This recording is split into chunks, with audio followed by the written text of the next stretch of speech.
So when we are dealing with the root center, we are dealing with a pressure center. There are 2 pressure centers in human design.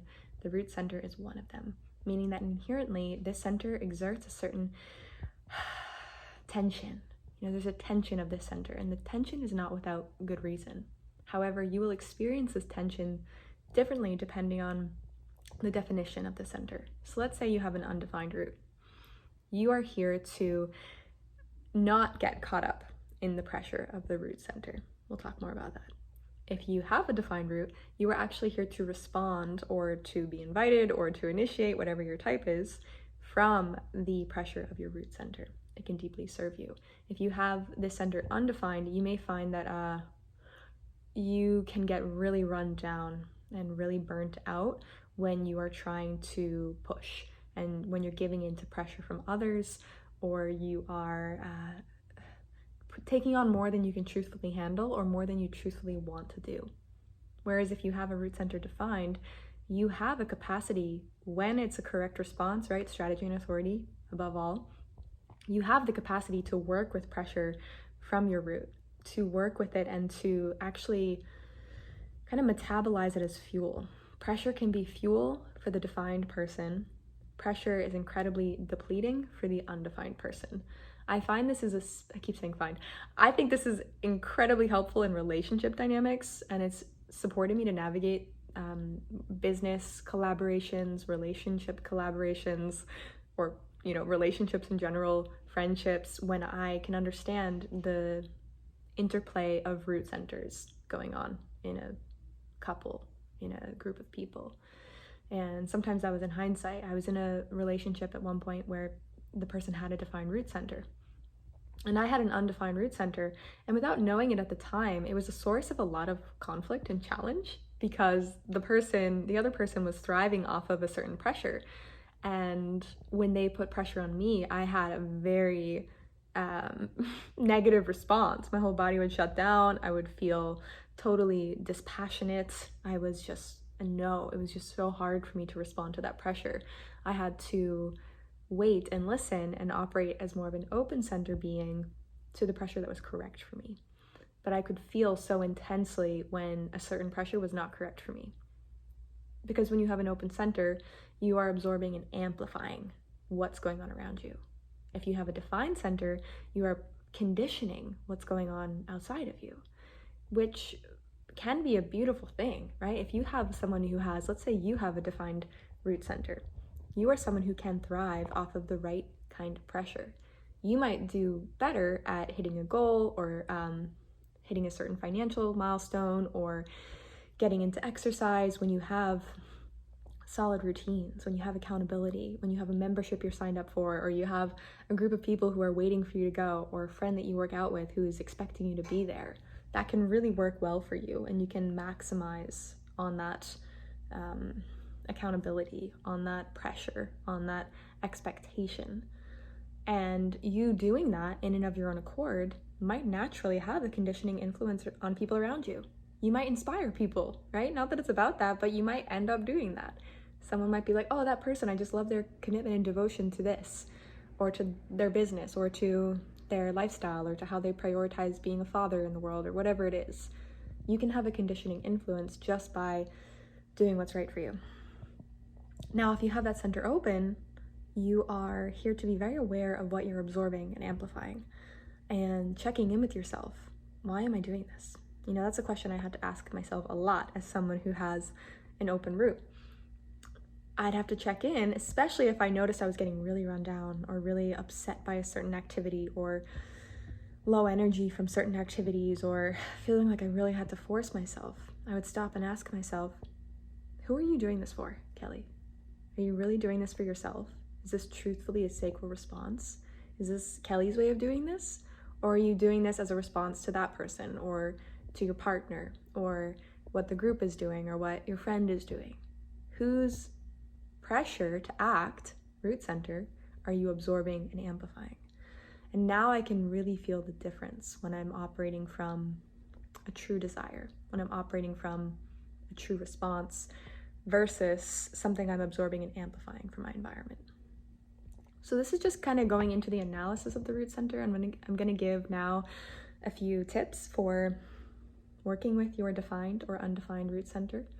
Very practical embodied tips, as we love to do around here. And let's start with defined root.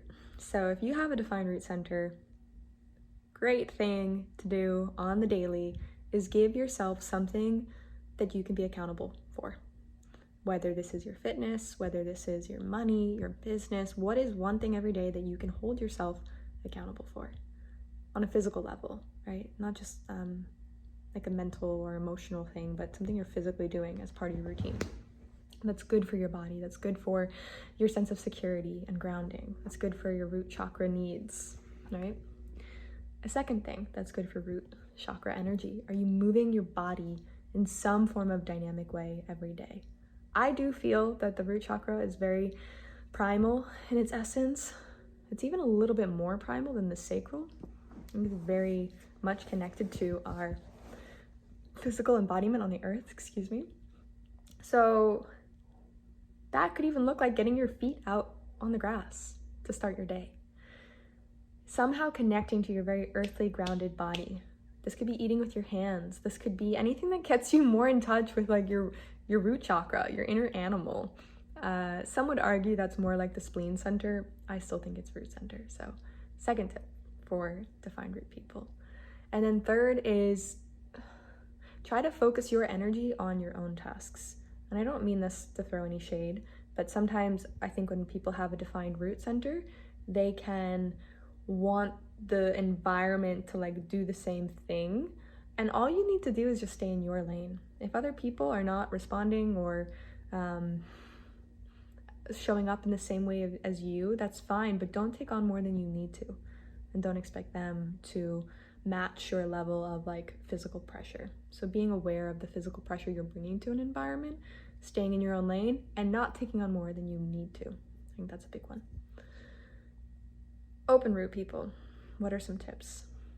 A huge tip for me as an open root person that has been my saving grace is emotional release practices, honestly, because when there's a physical pressure center, I think it can create somewhat of like a pent-up angst in the system. And I notice when I've spent a lot of time around defined root people, I can start to get like a little bit of this angst in my system where I feel like I need to be doing more than I'm doing, or I can't just let myself like rest. And of course, that's my own self-responsibility, but I'm aware that I'm absorbing and amplifying root energy that the whole world is operating off of. Go, go, go, work the 9 to 5, be productive, what have you done today, all of that. So I have really strong emotional release practices. Sometimes this is a cold jump in the ocean. Sometimes it's letting out a primal scream. It's often linked to my somatic practices. Hint, hint, I'm launching a new somatic journey for women. It's a 6-week somatic journey called Way of the Tigress, which is all about women connecting back to their healthy, rewilded, feminine strength. If you're curious about that, check out the link below and message me. So emotional release practices and getting back to our primal body, shaking things up, is so helpful as an open root person. A second thing I love to do as someone who has an open root center is I celebrate the tasks that I complete. It's really easy for open root people to fall into this trap of thinking they need to do a lot during a day and then being kind of hard on ourselves if we don't get all those things done. So what helps me feel more calm in my open root center is I pick one thing. I'm like, okay, if I did this one thing today, I'm gonna be really proud of myself. And sometimes it's a really, really long walk. And of course I'm doing other things throughout my day, but if I put that as a priority and I put a little healthy pressure around it and I tick that off my list, I'm like, oh, okay, I did something really good for myself. Sometimes it's posting a video on YouTube or writing a post for Instagram or putting out a newsletter to my email list. It's picking something and not filling up that list, checking ourselves, open root center people, if we are piling up way too much on our to-do list, which is impossible to complete. So give yourself one thing. Give yourself one thing that you can check off and feel really good about and celebrate that. Another great thing for both people, whether you have a defined or undefined root, is getting into your hips and shaking your body. I think that this has a beneficial impact for both defined or undefined root people. If you're defined, it's a way of feeling the power of your root, right? Like getting some Afro beats on, or more tribal influence music, or organic style music, and getting into your hips, dancing, shaking your lower body, like feeling the power that is always generating in that part of your body. And if you have an open root, it's really good for shaking out any energy that's been stuck. Getting into your hips, swirling your hips, moving them, shaking them, getting on the floor, twerking, shaking your butt, like dancing wildly or slowly, but just like getting into your lower body really intentionally is a powerful practice, I think, for activating and for cleansing the root center. So those are some tips I have for working with the root center. I hope this has been supportive. If you want to work with me one-on-one, I do one-on-one coaching, I do readings, and I have some somatic trainings that are coming up. So you can find all that below. You can also find me on Instagram. It's Kelly Rowland, and I will see you on the next video.